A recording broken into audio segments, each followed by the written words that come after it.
औज़ुबिल्लाहि बिस्मिल्लाहिर्रहमानिर्रहीम। नाज़रीन, special TV के प्रोग्राम हेल्थ स्पेशल में हम आपको खुशामदीद कहते हैं। मैं आपका host homeopathic doctor Mohammad Ashraf Chaudhry, chairman COH Pakistan, आपकी खिदमत में हाजिर हूँ। जैसा कि आप जानते हैं कि पिछले प्रोग्राम में हमने जिक्र किया था कि मौसमियाती तब्दीलियाँ, विंटर की बीमारियाँ, सर्दियों के आगाज़ की बीमारियाँ, आजकल डेंगू का बहुत ज़ोर है, स्मोक का बहुत ज़ोर है, गले और सांस की बीमारियों में लोग मुब्तला हो रहे हैं।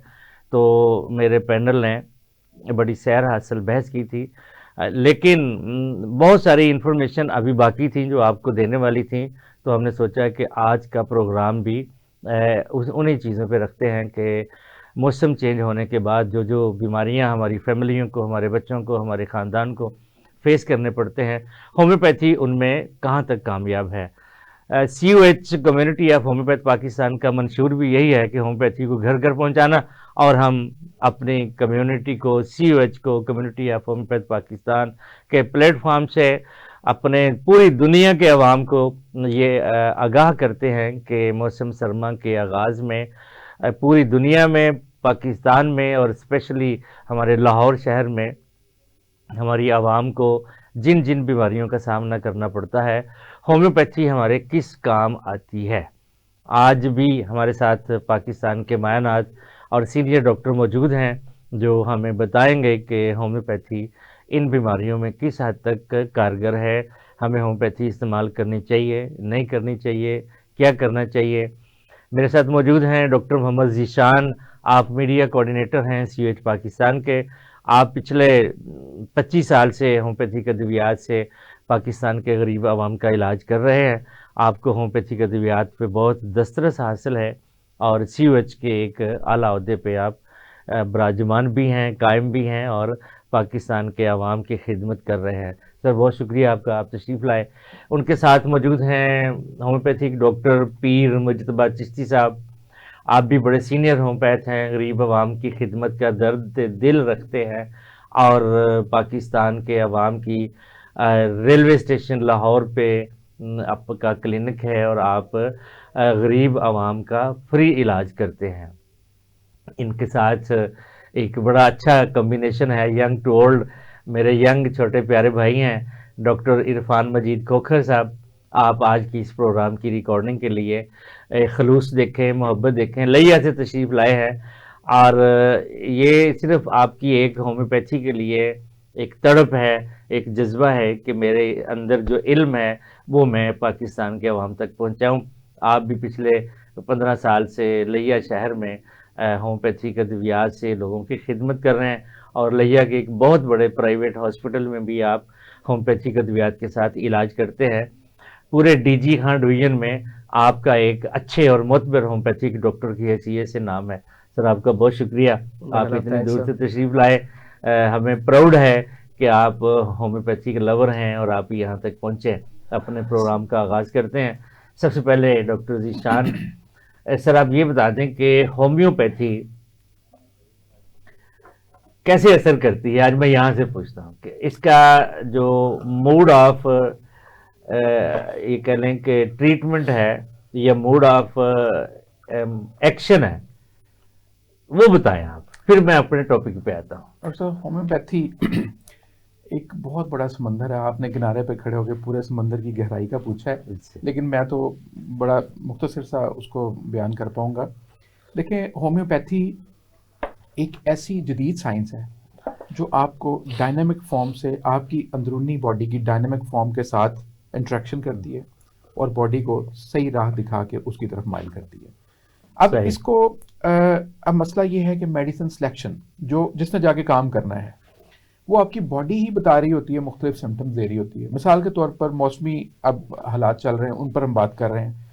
जैसे कि सर्दी है, सर्दी में खांसी है, खांसी में खुश खांसी है। अब ये 3 सिम्टम्स आ गई हैं।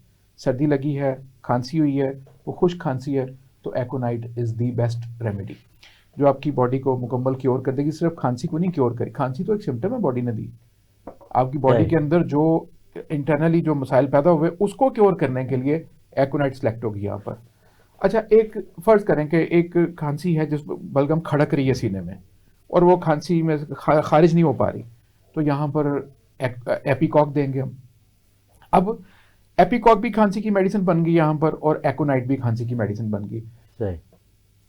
दूसरा तरीका इलाज में एक स्पेसिफिक मेडिसिन है जी, ये दे दें जी आप जाके, एक ही गोली खांसी की वही दे दें बस आप जाके। लेकिन खांसी की भी वो एंटीबायोटिक एंटी एलर्जी के बाद दो चीजें हैं ठीक है ना, वो सिर्फ एक, मतलब उसका नाम मुख्तलिफ हो सकता है, लेकिन वो अब एपिकॉक ने अपना काम किया, जिस्म के अंदर पैदा होने वाली उन तब्दीलियों की रूट कॉज को ठीक किया। सही। अल्टीमेटली उसकी वो वाली सिम्टम जो जाहिर हमें नजर आ रही थी खांसी में, वो भी ठीक होना शुरू हो गई। जिस वक्त हमने एकोनाइट की सिम्टम ली, तो एकोनाइट ने बेसिकली उन चीजों को ठीक किया जो बॉडी में खांसी के अलावा और भी कई प्रॉब्लम पैदा कर रहे थे, वो भी ठीक हो गए और खांसी भी ठीक हो गई। तो होम्योपैथी में आपकी मेडिसिन सिलेक्शन आपकी बॉडी की दी गई सिम्टम्स के मुताबिक, उसी के मुताबिक उसकी ट्रीटमेंट होता है, जो कि क्योर करता है असल में, जो सिर्फ मैनेज नहीं करता। बाबा होम्योपैथी या दादा होम्योपैथी कहूँ आपको? आप जो मुनासिब समझे मुझे कह दें। सबसे पहले तो मैं आपका शुक्रिया अदा करता हूँ कि आपने ये स्मोक और डेंगू के प्रोग्राम को कंटिन्यू रखा है। बहुत शुक्रिया। असल बात यह है कि जैसे डॉक्टर ज़ीशान साहब ने फरमाया कि हमारी होम्योपैथी एक गहरे समंदर की तरह है। सही। तो इसमें जो तरीका इलाज है सिम्टोमेटोलॉजी सिस्टम पे डिपेंड करता है। जैसे ये आजकल अभी स्मोक इतनी फैली हुई है कि जनाब पता नहीं चलता इंसान को, वो हमें इनहेल या अंदरूनी सांस के ज़रिए वो स्मोक के असरात, उसके बैक्टीरियल जो मामलात हैं वो इंसान मुझे की तो लगता है बॉडी ये में आंखों के जरिए भी जा रही है, नाक के जरिए भी जा रही है, गले के जरिए भी बिल्कुल जा रही आपने चौधरी साहब सही फरमाया कि ये आंखों के भी इसके असरात होते हैं। और आजकल ये पेशेंट हमारे पास आ भी रहे हैं। पेशेंट आके अक्सर कहते हैं कि जी मेरे गले में खराश हो रही है, आंखों में जलन हो रही है, मेरी नाक में भी सांस लेना मुश्किल हो रहा है। तो डॉक्टर साहब इसका जैसे कि आपने फरमाया कि जनाब इसका तरीका इलाज यही है कि पेशेंट अगर सामने हो ना हमारे, तो पेशेंट के हक में ये बेहतर होता है, मुआलज के हक में भी बेहतर होता है। उसकी अलामात जो है हम आसान तरीके से लेकर, और उसकी जो एक मेडिसन जो है ना वो हमें देने में, और उसकी इम्यूनिटी पे ये डिपेंड करता है। होम्योपैथी जो है ना इम्यूनिटी पे बहुत इसकी सबसे बड़ी अलामत है। जब हम उसकी इम्यूनिटी को देखते हुए हम जब मेडिसिन सिलेक्ट करेंगे ना अलामात के तहत, और वो पेशेंट विद इन मिनट्स, जो हैंडमैन का असल जो प्रिंसिपल है ना, विद इन मिनट्स 1 डोज आप देंगे तो पेशेंट को उसी वक्त रिलीफ मिलेगा। पेशेंट ये नहीं है कि अक्सर लोग हमसे सवाल करते हैं जी होम्योपैथी में इमरजेंसी इसका इलाज है। हम कहते हैं भाई है, बाद किडनी पेशेंट ऐसे आ जाते हैं जिनको हमने उसी वक्त पेन और होती है, तो हमने जब उसकी इलामात देखी हैं, उसके सिम्टम लिए हैं, हमने 1 डोज दी है, मगर उसकी कुव्वत मदाफत को देखते हुए, और फौरी वो मेडिसिन असर करती है। इसी तरह ये स्मोक या डेंगू की पिछले प्रोग्राम में भी मैं बताया था हमने कि जनाब ये स्मोक की जो मेडिसिन यूपेटोरियम प्रफ भी है, यूफ्रेशिया है, एलिमसीपा है, ये वो मेडिसिन है जो फर्दर पेशेंट को ठीक करती है। अब ड्राइनेस बहुत ज़्यादा जैसे डॉक्टर साहब फरमा रहे, तो इसमें सरेफ्रिस जो हमारी पॉलीक्रिस्टल रेमेडी हम कहते हैं इसको, एकोनेट बहुत अच्छा काम करेगी। उसके बाद ब्रायोनिया काम करेगी। अगर सांस लेने में दिक्कत हो रही है, छाती में सांस वो बलगम खड़क रही है, एंटम टार्ट बड़ा अच्छा काम करती है हमारी, मगर ये पेशेंट के सामने रखते हुए उसकी पोटेंशियम सिलेक्ट करेंगे। अच्छा, बात ये भी होता है कि कोई पेशेंट आपके पास आया है, जी जी, वो कहते हैं जी गले में बलगम फंसी हुई है, निकलती नहीं है, जी जी, फिर क्या किया जाए? उसमें बड़ी हमारी एक मेडिसिन है लेक्सिस, वो बड़ा अच्छा काम करती है। अच्छा, इसके साथ अगर अर्जेंटम नेट्रिकम भी हमारी मेडिसिन है, ये देखिए ये फंजाइटिस हो जाता है, ठीक है ना जी। अच्छा, बाद पेशेंट ऐसे भी आते हैं जिनको जनाब फंगस होता है, टॉन्सिलाइटिस होता है, उनके दोनों कभी काली बिक पड़ी है आपने? जी, काली बाइक्रोमिन बड़ा अच्छा काम करती है, वो बहुत बेहतरीन काम करती है। जिसके गले में बलगम अटक गई है और पेशेंट बार बार वो खांसी कहता है निकल नहीं जी, अखर खर कर रहा है, चिपचिपाहट। और काली बाइक्रोमिन की सबसे बड़ी जो अलामत जहाँ पे लग जाए चिमट जाता है, चिपट जाती है यार। और जब पेशेंट उसको, इंडिया में एक डॉक्टर सुमीत मावी होते थे, मुझे दिल्ली में दवाई पढ़ाई थी उन्होंने, तो जब पेशेंट कालिबाइक्रोमी की एक बड़ी खूबसूरत एक और अलामत है कि जब पेशेंट बलगम निकालता है, खरखरी लगती गले में, और वो एक तरह से वो बलगम जो है ना ऐसे जैसे ना एक धार की सूरत में लटक जाती है, ये कालिबाइक्रोमी। इरफान मजीद खोखर, होम्योपैथिक डॉक्टर आप हैं, आप लिया से तशरीफ लाए हैं, आपका बहुत शुक्रिया। अब आप ये बताएं कि लिया में भी ऐसी बीमारियां हैं, स्मोग बहुत सारी है, डेंगू बहुत सारा है, अगर है तो क्या लोग होम्योपैथिक डॉक्टर के पास आते हैं? अगर आते हैं तो लिया में होम्योपैथिक डॉक्टर क्या सलूक करते हैं मरीजों के साथ? हाँ जी, सबसे पहले तो मैं आपका शुक्रिया अदा करता हूँ वेलकम कि सर, आपने वेलकम। हमें भी मौका दिया, आपने बुलाया। वैसे तो आपके पहले गिले भी हैं, 3-4 मरतबा मेरे ख्याल से आप प्रोग्राम के लिए हम वक्त भी तय किया कुछ मुश्किलात की आज वजह से आपने कुफारा अदा किया है। आज फिर मैंने कफारा अदा किया। खैर बहरहाल आगे बढ़ना, थैंक्स आपने मदद किया। लैया की सूरत हाल सर ये है कि आप तो लैया से वाकिफ़ हैं, क्योंकि लैया में जब होम्योपैथी को हमने शुरू किया तो क्लिनिक का इफ्तिताह भी आपने अपने हाथों से किया। बिल्कुल ऐसे वहाँ है। पे लोगों की मोहब्बत आपने देखी है। तकरीबन 400-450 पेशेंट्स चेक किए थे, 15-16 डॉक्टर्स की टीम जो थी आपके ज़ेरे साया। एक तो दफा हम फ्री कैंप लगाने लिया गए थे, और जो लिया से भी आगे पता नहीं कितने किलोमीटर दूर और कितनी दूर दराज गांव में। तो वहाँ पे भी सर यही सूरत हाल है। एक दफा हम इनके क्लिनिक का इफ्तिताह करने भी लिया गए। वहाँ पे भी सर इस तरह के काफ़ी सारे केसेस हैं। मौसम तो मेरे ख्याल से आजकल सेम ही है, जैसे हाँ। हम लिया से आए हैं, जैसे स्मोक रास्ते में हमें मिली है वैसे ही उधर ही है। थोड़ा सा आपकी माहौल तबीयत पे असर पड़ा? बड़ा पड़ा है जैसे मेरी तबीयत पे यहाँ आते आते पड़ा है। बड़ा पड़ा है। तो स्मोक के और दीगर मौसम की तब्दीली के हवाले से जैसे कि का टॉपिक है, तो मैं 2-4 चीज़ें चलें डिस्कस कर लूँ। मुझे कल ही एक कॉल आती है पेशेंट की कि डॉक्टर साहब हमें जो है हाथ पाँव हमारे सुन्न हो रहे हैं। तो मैंने कहा कि ये सर्दी की वजह से। उसका बैकग्राउंड जब हमने देखा तो वो मजदूर है, सर्दी पे काम कर रहे हैं। तो दीगर भी लोगों को इस तरह के मसाइल होते हैं देहातों में। होता ये है कि जब भी कोई मजदूर कोई खेतों में गाँव में काम करने वाले लोग जो हैं वो सर्दी से बिल्कुल भी हिफाजत नहीं कर रहे होते हैं।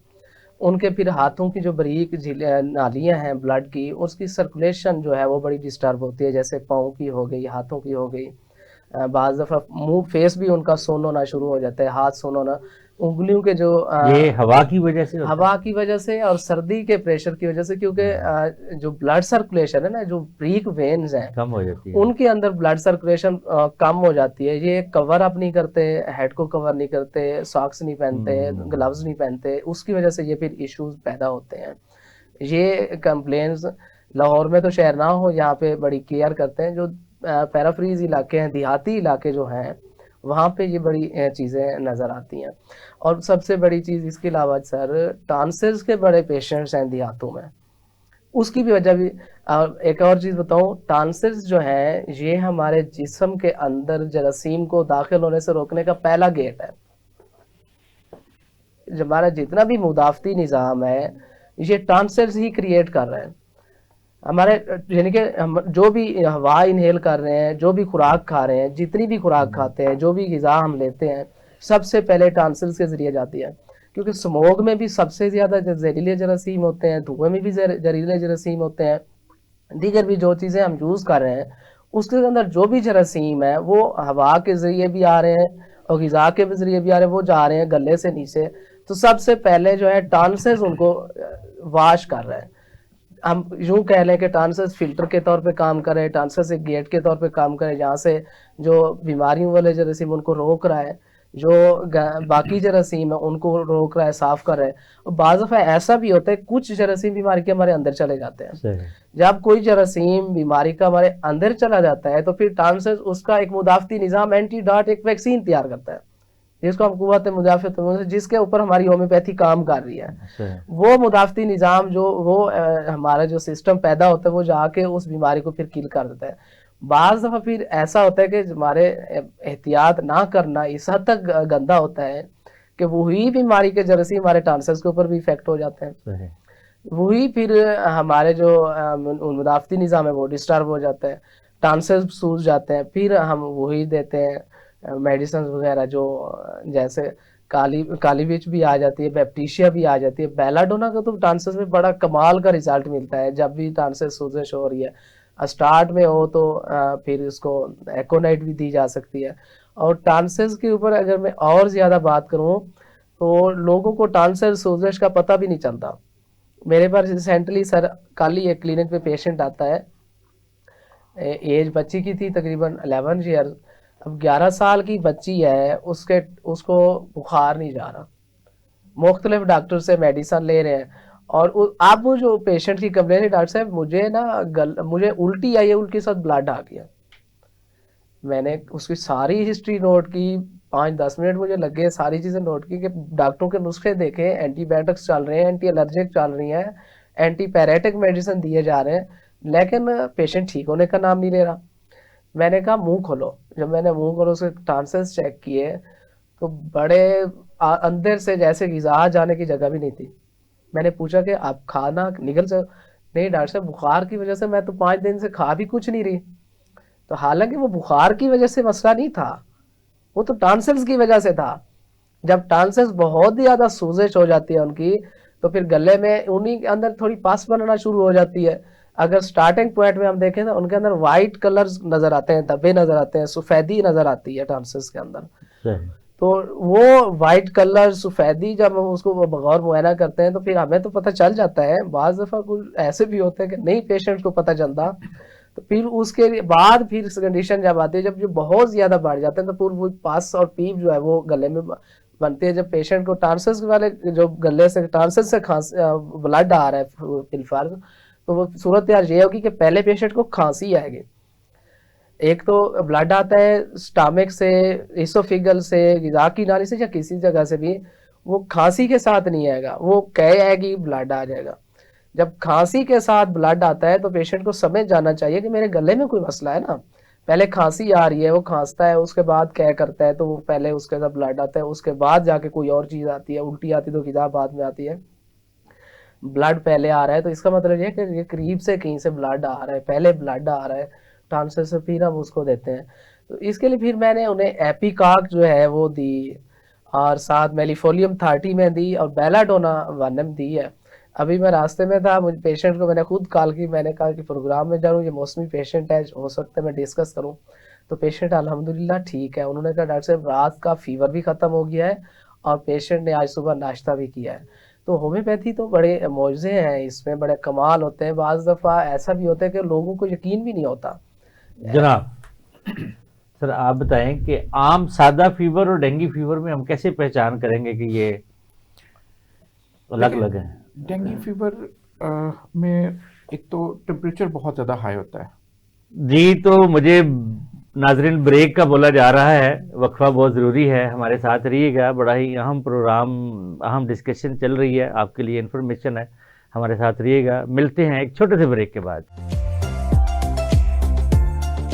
जी तो नाजरीन ब्रेक के बाद दोबारा आपकी खिदमत में हाजिर हैं। ब्रेक पे जाने से पहले डॉक्टर ज़ीशान साहब बता रहे थे सादा फीवर और डेंगू फीवर दोनों में फ़र्क बता रहे थे। जी डॉक्टर ज़ीशान साहब। जी, डेंगू की बड़ी मखसूस अलामात हैं। एक तो बहुत इसमें तेज़ बुखार होता है, हाई फीवर होता है, मतलब 102 से ऊपर होगा बुखार, और आई बॉल जो ख़ास तौर पर डेले हमारे, उनमें पेन होती है, दर्द होती है, और इसके साथ साथ लोअर बैक में दर्द होती है। अच्छा, ये डेंगू पेन है, बहुत स्वेयर पेन होती है। हड्डियों में बुखार, इसको हड्डी तोड़ भी कहते हैं। हड्डियों में पेन होती है, हड्डियों में बहुत ज़्यादा पेन होती है, यानी पेन की तस्वीर बना होता है पेशेंट। और अगर ये बहुत ज़्यादा स्वेयर हो जाए और उसको डेंगू के मुताबिक उसका ट्रीटमेंट ना किया जाए, तो फिर ब्लड पतला होना, प्लेटलेट्स कम होना, ये इसकी सिम्टम है। फिर ब्लीडिंग कहीं ना कहीं से हो सकती है, नाक से हो सकती है। तो इस तरह ये इसकी बड़ी ख़ास अलामत है, जिससे हमें फौरी तौर पर उसको काबू पाने की कोशिश करनी चाहिए। अगर तो कंट्रोल कर लिया, बर वक्त आप डॉक्टर के पास चले गए, किसी क्वालिफाइड होम्यो डॉक्टर के पास चले गए, तो ये ख़तरनाक फीवर नहीं है। मेरे पास बहुत सारे पेशेंट डेंगू के जिनको एलोपैथी डॉक्टर्स ने जवाब दे दिया, मैं बड़े हॉस्पिटल्स का नाम नहीं लेना चाहता यहाँ पर, उन्होंने उनको जवाब दिया वो कि जी इसको बस 2-4 दिन खिदमत कर लें इस पेशेंट की। उन्होंने किसी तरह से मुझे रब्ता किया, तो सिर्फ 2-3 मेडिसिन उनकी सिम्टम के मुताबिक उनको दी हैं, और वो मतलब विद इन फ्यू आवर उन्होंने कहा जी कि पेशेंट तो बैठ के उठ के बैठा हुआ और ज़बरदस्त माशाल्लाह ठीक है अल्लाह के फजल से। ये अभी वो बात कर रहे थे काली बाइक्रोम की। मैं एक छोटा सा वाक़या आपको बताता हूँ। मगरिब की नमाज़ पढ़ी, मगरिब की नमाज़ पढ़ के हम बैठे हुए थे, इमाम साहब के पीछे ही मैं था, साथ मेरे एक बंदा था। वो कहने लगा जी इमाम साहब को दुआ करें जी मेरी ना दर्द ठीक हो जाए। तो मैं तो अपने अज़कार कर रहा था। वो जब उसने कहा दर्द ठीक हो जाए तो मेरे थोड़ा सा डॉक्टर होने के नाते मैं कहा पता नहीं कौन सी दर्द है इसको। तो उसने ना स्पेशल ही दर्द है जो दबा कर आ रहा है। वो उसने ऐसे हाथ मारा यहाँ सब और बहुत शदीद, मुझे साथ बैठे हुए आवाज़ आई क्योंकि इतना बंदा कि अपने सर पे मार रहा है, कहता है यहाँ पे दर्द होती है और ये कई सालों से है, कभी भी ठीक नहीं हुई। मैं हमेशा डॉक्टर से ट्रीटमेंट लेता हूँ, बड़ी बड़ी हैवी। मायूस होकर दुआ की तरफ गया। मैंने उसे ना नमाज के बाद मैंने कहा आजा मेरे साथ गया। यकीन करें कि मैंने खाली बाइक्रोम 200 में एक ड्रॉप उसके जुबान पर डाला तो वो थोड़ी देर ऐसे बैठा है, बाद में ऐसे बैठा है, मुझे देखने लग गया, कहता ये क्या दिया है मुझे आपने, ये तो दर्द ही गायब होगी मेरी। तो उसका ख्याल था कि मैं उसको दवाई बना के देनी चाहिए और उसको कहता जी मुझे दवाई बना दें आप ये। मैं कहा कितने दिनों, कहता हफ्ते 10 दिन की तो बना दें। मैंने कहा अभी आप ना 2-3 दिन कोई दवाई नहीं है आपकी, कल दोबारा मुझे आप फिर बताइएगा, अगर होगी तो ज़रूरत तो मैं दे दूँगा। दूसरे दिन कहता जी मुझे उसके बाद दर्द नहीं हुई। 24 घंटे गुजर गए, 36 घंटे गुजर गए। वो वीकेंड पे अपने छुट्टी किया अपने गाँव में और वहाँ से साग शाग और देसी घी मेरे लिए तोहफतन लेके आया। यानी उस बंदे का बेचारे का, देखें वो तकलीफ में था और उसको पेन किलर दिए जा रहे थे। पेन किलर बॉडी के अंदर जाकर नया मसाइल क्या खड़े करते हैं, ये एक डिबेट शुरू होगी तो लंबा इस पर चल। तो बात वो है कि जब आप सिम्टम के मुताबिक मेडिसिन देते हैं तो वो सिर्फ सिम्टम को मैनेज नहीं करती, वो उस रूट कॉज को जाके ख़त्म करती है जिस जड़ से वो पौधा निकला है। आप एक तरफ से मैनेज करेंगे वो शाख इधर निकल आएगी, आपकी बॉडी वो तख्ता मश्क बनी होती है। बाबा जी सर्दियों की और कौन कौन सी बीमारी हैं, आप उन पर रोशनी डालें कि होम्योपैथी कहाँ कहाँ, ठंडी हवा पे बाइक पे गए हैं वापस आए हैं छींकें शुरू हो गई हैं, बुखार चढ़ गया है। सर्दियों में जो बहुत सारे बीमारियां ऐसी हैं, अक्सर आपने देखा होगा कि सर्दियां शुरू होती हैं तो बच्चों को नमूनिया सबसे बड़ी, और मुअम्मर अफराद, बूढ़े अफराद भी इसका शिकार हो जाते हैं, लंग्स इन्फेक्शन हो जाता है। और वहाँ पे इन बच्चों को खासकर आप देखें जब सर्दियाँ शुरू होती हैं तो गवर्नमेंट हॉस्पिटल में जाएं, आप पीडियाट्रिक वार्ड में जाएं पीड्स में, तो वहाँ देखिए कि बच्चों की लाइन लगे कतार लगी होती है और वहाँ पे वो डॉक्टर साहबान कोशिश कर रहे होते हैं कि किसी तरीके से ये बच्चे इन्हें रिलीफ मिल जाए। वो उन्हें इनहेल निबुलाइज भी कर रहे होते हैं, मेडिसिन भी दे रहे होते हैं, बच्चों को एंटीबायोटिक हाई एंटीबायोटिक पे चले जाते हैं। हमारी होम्योपैथी में इन बच्चों के लिए बड़ी खूबसूरत मेडिसिन है जो डॉक्टर हनीमन साहब ने हमें दी हैं।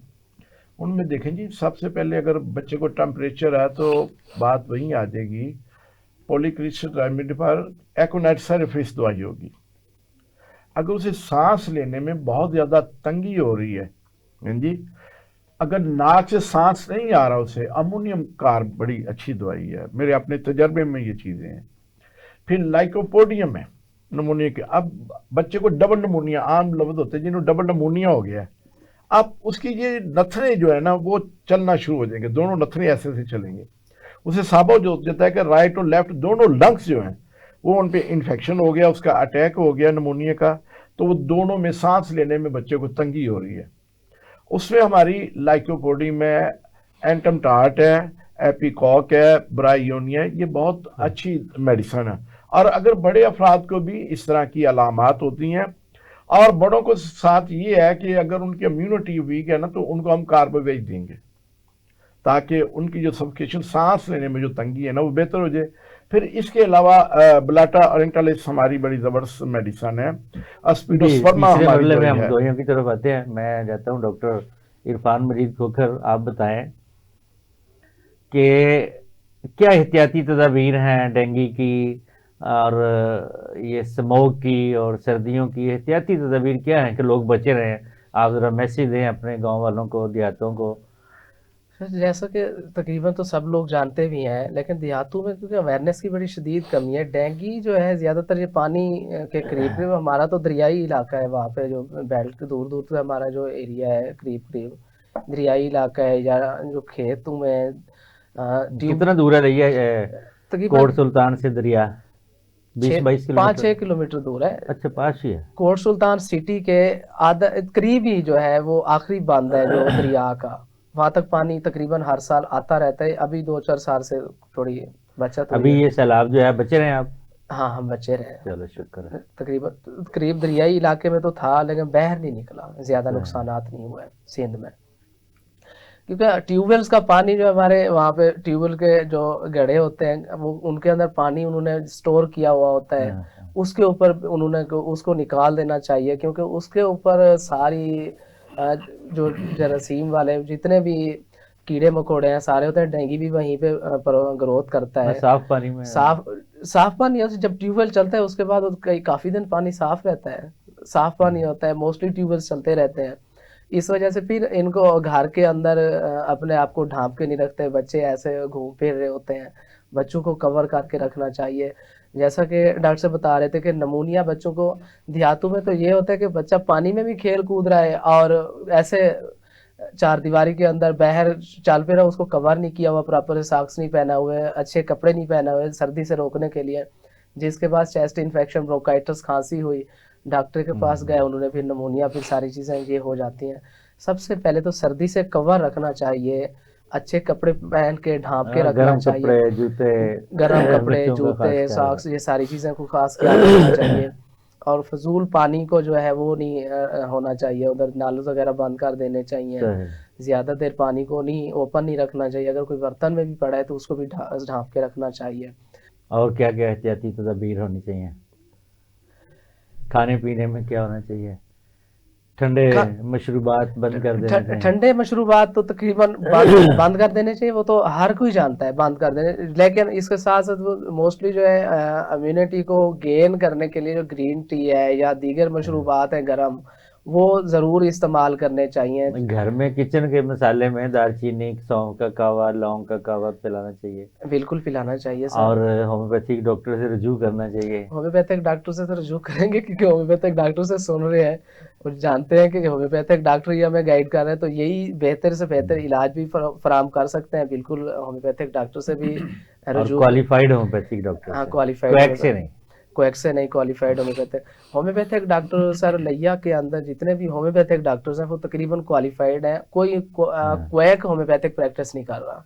मोस्टली जो दीगर क्वैक है वो या होम्योपैथिक डॉक्टर्स नहीं है, या फिर जो डॉक्टर्स के डिस्पेंसर्स हैं उन्होंने फिर अपने क्लिनिक्स खोले हुए हैं, वो उन्होंने आगे हट्टियां चलाई हुए हैं। सर आपकी तरफ आता हूँ, ऐसी रेमेडीज बताएं जो लोग अपने घर में रखें, लोग खरीद के रखे होम्योपैथी के अद्वियात, तो बचे रहें डेंगू से, स्मोक से और बाकी बीमारियों से। देखिए, अगर सर्दी, नज़ला जुकाम और बुखार और डेंगू, अगर इन चीज़ों को मद्देनजर रखा जाए तो एकोनाइट, यूपाटोरियम पर ये घर में रखनी चाहिए। पोटेंसी कौन सी हो? बिल्कुल रखनी चाहिए। कार्बोवेज 200 पोटेंसी रखें या 30 रखें? 30 भी बहुत अच्छा काम करती है, 30 ही रखें। 200 भी रखी जा सकती है, लेकिन 200 को इस्तेमाल करने से पहले जाहिर है कि वो थोड़ी सी हाई पोटेंसी है, तो 30 पोटेंसी बहुत अच्छा काम करती है। आप जल्दी रिपीट कर सकते हैं उसको।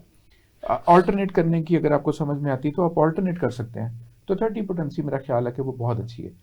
एकोनाइट की, कार्बोवेज खास तौर पर, और ये जो है यूपाटोरियम पर, और इसी तरह से ब्रायोनिया, एपिकॉक, एंटमटाट, ये खास दवाइयाँ हैं जब कंजेशन बहुत ज़्यादा हो जाती है, सांस में बहुत ज़्यादा तंगी आनी शुरू हो जाती है, तो ये बहुत काम करने के लिए बहुत ज़बरदस्त है।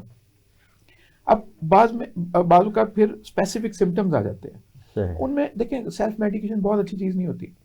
मतलब मेरे पास एक पिछले दिनों एक पेशेंट है, वो अपनी रिपोर्ट हाथ में पकड़ी, उसकी जो शरियाने हैं उनके अंदर कैल्शियम जमा हुआ है। वजह क्या है कि वो बिला वजह ये सुन के लोगों से ये विटामिन डी के कैप्सूल्स खाता रहा। अब वो हाई हो गया, लेवल चेक किया नहीं, और बॉडी के अंदर कैल्शियम डिपॉजिट होना शुरू हो गया, पथरियाँ पैदा होना शुरू। तो ये सेल्फ मेडिकेशन तो किसी भी तरह से नहीं करनी चाहिए। तो बहरहाल ये कि आप फौरी तौर पर, मतलब रात में अचानक को मसला बन गया, तो एकोनाइट आपके पास बड़ा काम करेगी उस वक्त। और सांस से मुतल्लिका मसाइल में कार्बोवेज, एंटमटाट, ब्रायोनिया, ये बहुत अच्छा काम करेगी। मतलब आप इनको 1-2 डोज देने से और एक बड़ा अच्छा रिलीफ ले सकते हैं। जी बाबा, एहतियाती तदाबीर एंड मेडिसिन। सबसे पहली बात यह है कि जितने किस खुराक से परहेज करें? बच्चों से लेके बड़ों तक। ये पीजे चीजें हम खिलाएं बच्चों को? ये फास्ट फूड तो हमारी जानलेवा है।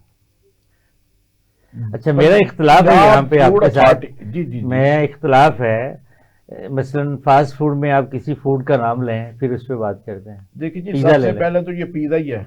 नंबर एक आप कहते ठीक हैं है कि ना? पिज्जा, मेरी दूसरा- तरफ देखे ना, दूसरा और शवारमा मेरी है। तरफ जी, जी, मैं देखे आपकी तरफ देख शवारमा रहा हूँ। और पिज्जा। देखें जी, हम ये ये स्पाइसी हैं। सर हम ये कहते हैं, आप ये कहते हैं, मैं नहीं कहता, आप ये कहते हैं कि पिज़्ज़ा स्पाइसी है, ये इसे परहेज करना चाहिए, इसे बचना चाहिए, ये बीमारियों की माँ है, ये बीमारियों की जड़ है।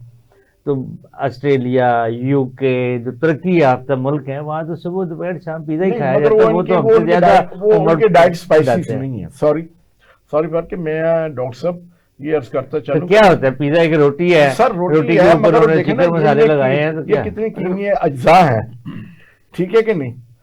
देखिए हम उनसे गुजरती है हमारी जो कुव्वत मैं मदाफत तो है। अंदर से कुछ निकलवा रहा हूँ।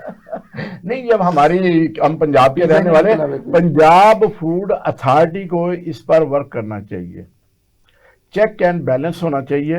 वो कर भी रहे हैं, कभी टीवी पे हम देखते हैं, मगर उन्हें इस पे मजीद अशद ज़रूरत है। इनका चेक एंड बैलेंस जगह जगह सड़कों पर जो बना रहे हैं जनाब, क्या वो डस्ट पॉल्यूशन वायरस जो है, बैक्टीरिया, क्या उस पे वो क्या पंजाब का जो महकमा ये पोल्यूशन है, तो उसको कंट्रोल नहीं करनी चाहिए। एनवायरमेंटल साइंस वालों को भी चाहिए, इस डिपार्टमेंट को भी चाहिए। एनवायरमेंट का जो डिपार्टमेंट है वो क्यों अपना फर्ज पूरा नहीं करता? आप पिज़्ज़ा वाले के पीछे पड़े हैं। नहीं, पिज़्ज़ा वाले के पीछे नहीं पड़ा। आपने डाइट के मतलब पूछा तो इसलिए आपसे।